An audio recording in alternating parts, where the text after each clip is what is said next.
سر بچوں کے حوالے سے یہ کویشچن ہے کہ اگر بچوں کو گائیڈ کیا جائے کہ جو ہماری جو تعلیم ہے، یہ جو فزکس ہے اور کیمسٹری اور بایو اور دوسرے کئی مضامین جس میں قوانین قدرت ہیں، فزیکل فینومینا آف نیچر، اور ان کو ان مضامین کو اس نیت سے پڑھا جائے کہ یہ اللہ کے قوانین کا مطالعہ ہے اور اس سے اللہ کی معرفت حاصل ہونی ہے، تو کیا یہ سبجیکٹ پڑھنا اس صورت میں کار ثواب ہوگا؟ کیوں نہیں ثواب ہوگا سرکار؟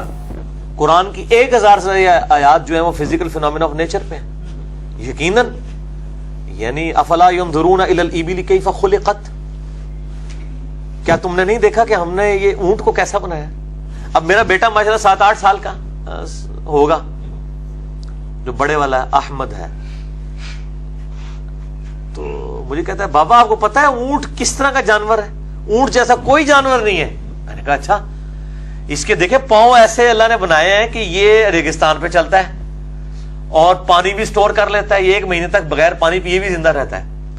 تو وہ یعنی پہلے وہ اپنے چھوٹے بھائی کو سمجھا رہا تھا، سعد کو، اور میں اس کی گفتگو سن رہا تھا، اور پھر اس نے مجھے سمجھایا کہ جی اونٹ جو ہے وہ، میں بھی پھر سنتا رہا کہ ہاں جی اونٹ میں واقعی ایسی کوالٹی ہے. قرآن نے بھی یہ کہا ہے افلا ينظرون الى الابل كيف خلقت. اور عرب کے لوگوں کے لیے اونٹ کی مثال بہت بڑی تھی. واقعی اونٹ بہت غیر معمولی جانور ہے، پانی سٹور کر لیتا ہے اپنے اندر، ورنہ ریگستان میں اتنا لمبا سفر کرنا، جب آپ کو پانی بھی کئی دنوں کے بعد آئے، باقی جانور تو راستے میں مر جائیں، خود بھی مرے اور تانوں بھی مار دیں، تو اونٹ آپ کو لے کے چلتا ہے. سیدنا خالد بن ولید جب یرموک کے لیے جا رہے تھے تو لمبے والا راستہ 15 دن کا تھا، چھوٹے والا 5 دن کا تھا، لیکن اس میں پانی کوئی نہیں تھا. تو پھر بندے نے مشورہ کیا جی آپ اونٹ رکھیں، اور اونٹ زیادہ سے رکھیں، اونٹ جو ہے وہ پانی ظاہر سٹور کر لیتے ہیں، ہم اونٹوں کو ذبح کریں گے اور اونٹوں کے اندر سے جو پانی نکلے گا وہ اونٹوں کو پلائیں گے، اور جو اونٹوں کی پشت پہ لادا ہوا ہوگا وہ ہم استعمال کریں گے. عمر سیریز کے اندر وہ بھی فلمایا گیا، اور اس طریقے سے وہ جناب وہاں پہ پہنچ گئے. ورنہ تو مطلب مسلمانوں کے لیے وہ تو جو کیسر روم ہے وہ پریشان ہو گیا کہ یہ کہاں سے آ گئے. تو وہ اس طرح کے مطلب تو بالکل فزکس کی ہے. باقی تعلیمات جو ہیں وہ ضرور قرآن چونکہ اس سے ڈیل کرتا ہے نا فزیکل فینومینا آف نیچر کو. اسی کو کہا گیا فَبِأَيِّ آلَاءِ رَبِّكُمَا تُكَذِّبَانِ، التذکیر بآلاء اللہ، تم اپنے رب کی ان قدرت کی بڑی بڑی نشانیاں کو کیسے جھٹلاؤ گے. یہ نعمتوں والا ترجمہ تو مطلب صحیح مودودی صاحب نے صحیح ترجمہ کیا ہے، کیونکہ وہ دوزخ کی آیات کے بعد بھی فَبِأَيِّ آلَاء آتا ہے. تم اپنی رب کی قدرت کی ان بڑی بڑی کون سی بڑی بڑی جو نشانیاں جو ہیں ان میں، ان کو کیسے جھٹلا سکتے ہو؟ اے جن و انس کے گروہ، کس کس نشانی کو جھٹلاؤ گے؟ سر اسی طرح کچھ باتیں ہمارے جسم سے متعلقہ ہیں جو کہ اندر کا تو اندر تو ظاہر ہمیں نظر نہیں آ رہا، لیکن کچھ چیزیں جو بہت کامن ہیں ان کے حوالے سے بھی بچوں کو اگر اس گائیڈ کیا جائے کہ یہ چیزیں اگر ہمارے اتنی معمولی چیزیں اگر اللہ تعالیٰ گائیڈ کرنا چاہیے، لیکن اس میں یہ دیکھیں کہ جو ایز فار ایز یعنی جو تعلیم ہے سیکس کی، جی اس کو تو بس اسی ایج میں ہی جا کے ایجوکیٹ کیا جائے، اس کے علاوہ جو چیزیں وہ ایجوکیٹ کی جائے. جیسے سر ناک کا فلٹر ہے، یہ بھی ایک ناک میں جو مواد بنتا ہے، اور پھر کان کا جو چیز ہے، اور پھر جو جسم سے فضلات خارج ہوتے ہیں، یہ ایک اللہ تعالیٰ کی بہت بڑی ایک نعمت ہے یہ چیز. تو اس حوالے سے اگر بات کی جائے تو بچوں کو کانسیپٹ جو ہے وہ اللہ تعالیٰ کی یہی تذکیر بآلاء اللہ نا، اسی کے ذریعے ہے. اللہ نے قرآن میں انہی چیز کو نشانی بنایا. اللہ تعالیٰ کہتا ہے اپنی جان میں غور کرو، سورہ ذاریات کے اندر زمین و آسمان میں غور کرو. اور میں نے اس پہ لیکچر بھی دیا ہے ہو از اللہ، اللہ کون ہے، مسئلہ نمبر 60. اور ایک اور لیکچر ہے مسئلہ 83B ہو کریٹڈ گاڈ، ٹھیک ہے. اور 83C ہے ایگزسٹنس آف گاڈ. تو ظاہر خدا ہی اس کائنات کی سب سے بڑی حقیقت ہے. God is the only explanation of all the physical phenomena in this universe. بلکہ خدا ہی کا ذکر ہونا چاہیے، کسی کا ذکر خدا کی نسبت کے بغیر ہونا ہی نہیں چاہیے، چاہے آپ اپنا بھی ذکر کر رہے ہیں. ٹھیک ہے. میں تو اپنے بھائیوں کو اکثر کہتا ہوں کہ میں جب ٹوائلٹ میں جاتا ہوں نا، میں حیران ہو جاتا ہوں کہ یہ اللہ تعالیٰ نے کیسا معاملہ کیا ہے. یہ تو جن لوگوں کے گردے پھیر ہو چکے ہیں ان سے پوچھیں کہ یعنی ایک ڈائلسس کی قیمت 5 سے 6 ہزار روپے، اور آپ کے گردے 25 ڈائلسس روزانہ کرتے ہیں. یہ 25 ڈائلسس آپ کو مارکیٹ سے کروانے پڑ جائیں، 1.25 لاکھ روپے کا کام ہے. اور جو تکلیف ہے وہ تھا 4-4 گھنٹے کے لیے جا کے مشین کے اوپر چڑھنا اور پیسے لادہ سے دینا، اور آپ بے فکری کے ساتھ یہ کام کر رہے ہیں. اس طرح دل روزانہ جو ہے وہ 1 لاکھ دفعہ دھڑکتا ہے، آنکھیں 12,000 دفعہ جھپکتی ہیں، پھیپڑے 23,000 دفعہ سانس اندر کرتے ہیں، 1 دفعہ باہر کرتے ہیں. یہ ساری کیلکولیشن آپ کریں تو بندہ پریشان ہو جاتا ہے. تو ہر چیز کے پیچھے خدا ہے. تو اسی لیے وہ ظاہر بھی ہے اور باطن بھی ہے. ظاہر اتنا ہے کہ خدا سے زیادہ ظاہر کوئی چیز نہیں ہے, اور باطن اتنا ہے کہ اس سے زیادہ کوئی پوشیدہ چیز نہیں ہے. اپنی قدرتوں سے تو ظاہر ہے نا جی. درخت کو دیکھیں تو آپ خدا ظاہر ہے. کسی دنیا کی کسی چیز کو بھی دیکھیں.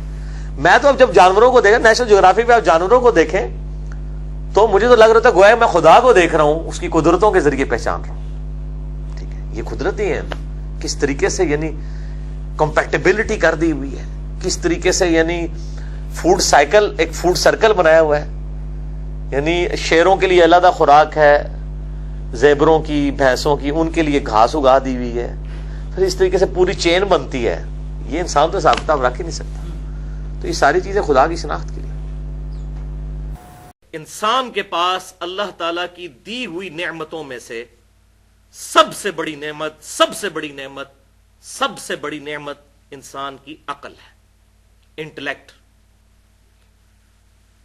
اور میں نے پہلے بھی کئی دفعہ بتایا کہ اب جدید میڈیکل سائنس اس بات کی تصدیق کر چکی ہے کہ دماغ بھی سوچتا ہے اور دل بھی سوچتا ہے, لہذا دونوں چیزوں کو آپ ملا کر عقل کہہ لیں.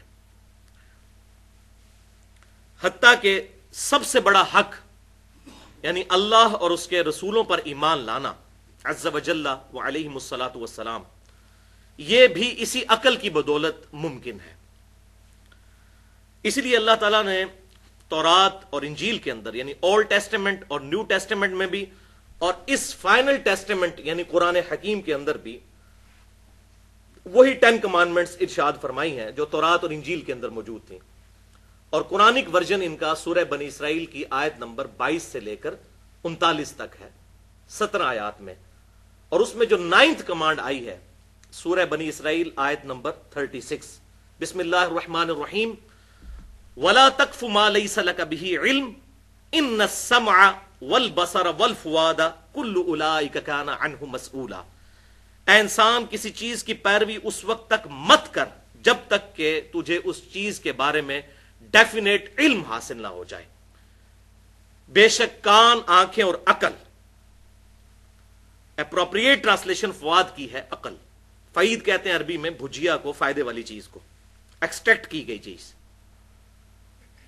ان 3 اعضاء کے بارے میں تجھ سے پوچھا جائے گا کہ تو نے ان 3 اعضاء کو استعمال کر کے حق بات حاصل کرنے کی کوشش کیوں نہیں کی. اسی طریقے سے سورہ الزمر کی آیت نمبر 9 کے اندر اللہ تعالیٰ نے ارشاد فرمایا, بسم اللہ الرحمن الرحیم, قل هل يستوي الذين يعلمون والذين لا يعلمون انما يتذكر اولو الالباب. اے محبوب صلی اللہ علیہ وسلم فرما دیجئے کہ علم والے اور بغیر علم والے برابر نہیں ہو سکتے, اور نصیحت تو قبول نہیں کرتے مگر عقل والے, اولو الالباب.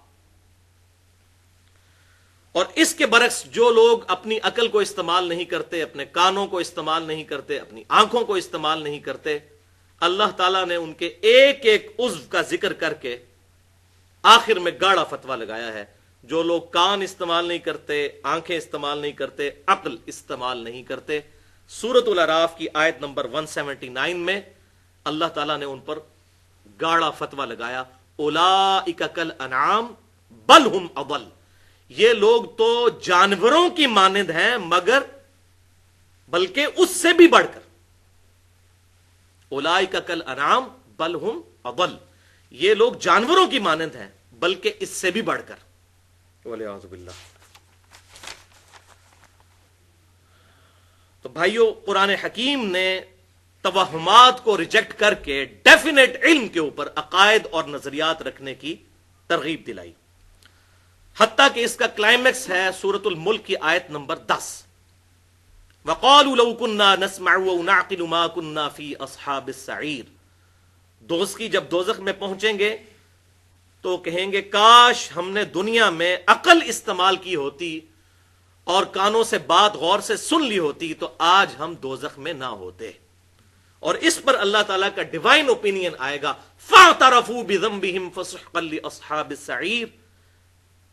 انہوں نے اپنے اصلی جرم کا اعتراف کر لیا, پس پھٹکار ہو ان اصحاب السعیر کے اوپر, دوزخ والوں کے اوپر. اب جرم ماننے کا فائدہ کوئی نہیں. اور بھائیوں، رسولوں کا مقدمہ ہی اسی بات پر قائم ہے کہ انسان نے اپنی عقل کو، اپنے کانوں کو، اپنی آنکھوں کو استعمال کر کے خود گمراہی سے بچ کر حق کا راستہ اختیار کرنا ہے.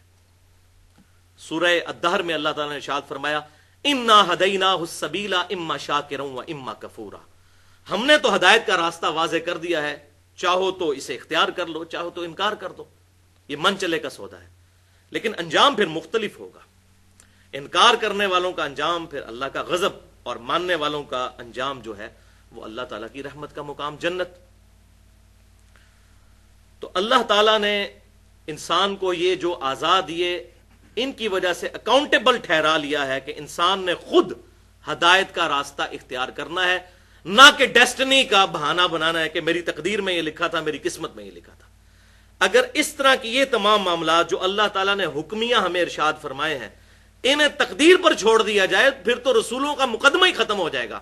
رسولوں کا دنیا میں آنے کا مقصد ہی یہی ہے کہ ہمیں اس بات پہ جھنجھوڑیں کہ ہم اپنی عقل کو، اپنی آنکھوں کو، کانوں کو استعمال کریں. ادروائز اگر اللہ تعالیٰ نے زبردستی کسی کی ڈیسٹنی میں دوزخ یا جنت لکھی ہوئی ہے، پھر تو رسولوں کی ضرورت ہی کوئی نہیں، کتابوں کی بھی ضرورت کوئی نہیں ہے.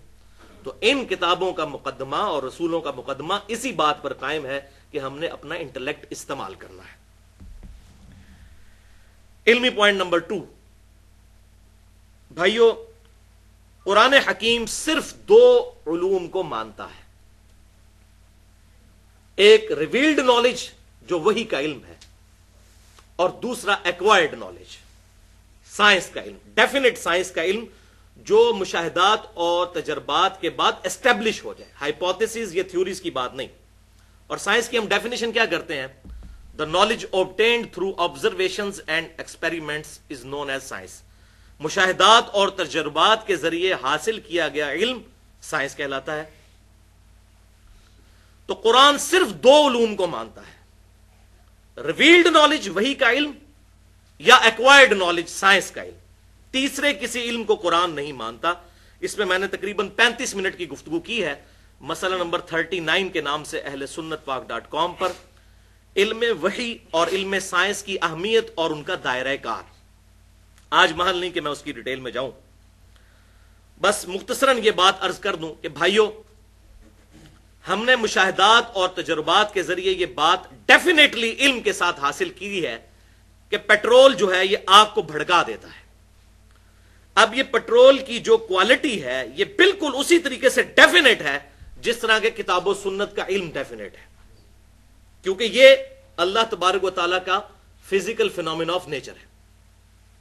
اللہ تعالیٰ اس کا پابند نہیں ہے، لیکن جو اللہ نے قوانین بنائے وہ تو بڑے محکم ہے. پوری سائنس کی بنیاد ہی ان محکم قوانین کے اوپر ہے. اگر یہ قوانین روزانہ ٹوٹنے شروع ہو جائیں تو کوئی بھی سائنٹیفک ڈسکوریز کی بنیاد کے اوپر ہم کوئی بھی چیز، کوئی مشین نہیں بنا سکتے. اگر فرکشن ختم ہو جائے تو ہماری گاڑیاں جو ہے روڈ پہ نہیں چل سکتی. تو یہ ڈیفینیٹ محکم لا ہے. آگ ایک ہی دفعہ ٹھنڈی ہوئی ہے ابراہیم علیہ السلام کے لیے، روزانہ تو نہیں ٹھنڈی ہوتی. اور سمندر بھی ایک دفعہ ہی پھٹا ہے موسیٰ علیہ السلام کے لیے، روزانہ تو پھٹتا ہی نہیں ہے، ورنہ تو یہ سارے کے سارے معاملات چل نہیں سکتے. تو یہ اللہ تعالیٰ کے بڑے مضبوط اور محکم قوانین ہیں، اور اتنے محکم قوانین ہیں کہ اللہ تبارک و تعالیٰ کے پیغمبر سیدنا ابراہیم علیہ السلام نے اس کافر بادشاہ کے دربار میں اللہ تعالیٰ کی وحدانیت کی جو دلیل پیش کی تھی سورۃ البقرہ کی آیت نمبر 258 میں، وہ ایک فزیکل فینومینا آف نیچر تھا کہ میرا رب وہ ہے جو مشرق سے سورج کو نکالتا ہے. اگر تو رب ہونے کا دعویٰ کرتا ہے تو مغرب سے نکال کے بتا. یہ ڈیفینیٹ لا ہے، فزیکل فینومینا آف نیچر. اللہ تعالیٰ اس کا پابند نہیں، لیکن اس نے قانون تو بنایا. تو اس پر وہ کافر خاموش ہو گیا. میرا رب وہ ہے جو مشرق سے سورج نکالتا ہے. یہ ود رسپیکٹ ٹو زمین ہے. بعض کفار اس کے اوپر بھی اعتراض کرتے ہیں جی سورج تو نکلتا ہی کوئی نہیں ہے. تو ود رسپیکٹ ٹو زمین، تو بھائیوں یہی کفار جب اپنی اخبار کے اوپر روزانہ ٹائمنگ دیتے ہیں تو کیا دیتے ہیں؟ سن رائز اور سن سیٹ. تو اس وقت اگر ہم ان کا مذاق اڑانا شروع کر دیں کہ بھائی سن تو رائز کرتا ہی نہیں، نہ سیٹ ہوتا ہے، تو کہیں گے نہیں نہیں یہ تو زمین کے ریفرنس ہے. تو بھائی یہ بھی زمین کے ریفرنس سے بات ہو رہی ہے، ریلیٹو ٹو زمین، ورنہ سورج تو غروب ہوتا ہی نہیں ہے. وہ تو زمین کی جو گردش ہے اس کی وجہ سے سارے معاملات چلتے ہیں. وہ مسئلہ نمبر 60 جو ہے ہو از اللہ، ان میں نے ڈیٹیل سے بتایا اس لیکچر کے اندر. بہرحال جو ایسی بات ہو جس پہ دونوں علوم متفق ہو جائیں، ریویلڈ نالج بھی اور ایکوائرڈ نالج بھی، تو وہ نور علی نور ہے. اس کے برعکس جو شے ریویلڈ نالج سے بھی ثابت نہ ہو اور ایکوائرڈ نالج سے بھی ثابت نہ ہو تو قرآن اس کو حق نہیں مانتا، اسلام اس کو حق نہیں مانتا. مثال کے طور پر ہمارے پڑوسی ملک کے اندر تقریباً 90 کروڑ ہندوؤں کا یہ عقیدہ ہے کہ زلزلہ اس لیے آتا ہے کہ ایک گائے ہے، اس نے ایک سینگ کے اوپر زمین کو اٹھا رکھا ہے، جب وہ تھک جاتی ہے تو دوسرے سینگ پہ اٹھاتی ہے، تو بس اسی کے ہلنے کی وجہ سے زلزلہ آتا ہے. اب اس کی دلیل نہ تو ریویلڈ نالج میں موجود ہے اور نہ ایکوائرڈ نالج میں. ہاں، ہمیں ایکوائرڈ نالج میں جیولوجی کی فیلڈ کے لوگ جیولوجسٹ بتاتے ہیں کہ ٹیکٹونک پلیٹس کے ڈسٹربنس کی وجہ سے زلزلے آتے ہیں. اچھا، اب ان پلیٹس کو ڈسٹرب کون کرتا ہے؟ اس کا جواب پھر سائنس نہیں دے گی، اس کا جواب ریویلڈ نالج سے ہوگا کہ ساری کی ساری چیزیں ایک supreme being, super natural agency یا سپریم اتھارٹی نے کنٹرول کی ہوئی ہے، ٹائنیسٹ ڈیٹیل تک. وہ تو بس فزیکل فینومینا آف نیچر کو صرف ڈسکور کرتے ہیں کہ ایسا ہوتا ہے اس وجہ سے. اچھا جی، مد و جزر آتا ہے سمندر میں کشش ثقل کی وجہ سے، گریویٹیشنل فورس آف مون کی وجہ سے سمندر میں موجیں اڑتی ہیں. اچھا، تو یہ فورس کہاں سے آئی، کیوں موجود ہے مادے کے اندر؟ اس کے اوپر پھر سائنس خاموش ہے. وہ کہتے ہیں یہ فزیکل فینومینا آف نیچر ہے، بس دیٹس آل، اس سے آگے نہیں. اسی طریقے سے یہ عقیدہ رکھنا کہ کالی بلی رستہ کاٹ جائے گی تو یہ نحوست کی نشانی ہے، تو اس کو نہ ریویلڈ نالج سپورٹ کرتا ہے نہ ایکوائرڈ نالج سپورٹ کرتا ہے. یہ ایکسیپٹیبل بات نہیں ہوگی. اسی طریقے سے گھر کی منڈیر پر کوے کا بولنا مہمانوں کی آنے کی پیشن گوئی ہے، اس کو نہ ریویلڈ نالج سپورٹ کرتا ہے نہ ہی ایکوائرڈ نالج. تو حقیقت بات یہ ہے کہ بھائیوں، پھر اس طرح کی چیزیں جب کسی ریلیجن میں داخل ہو جائیں دین کے نام کے اوپر، تو پھر یہ چیزیں لوگوں کو دین سے ہی متنفر کروائیں گی. وہ کہیں گے یہ کیا اللاجیکل باتیں کرتے ہیں.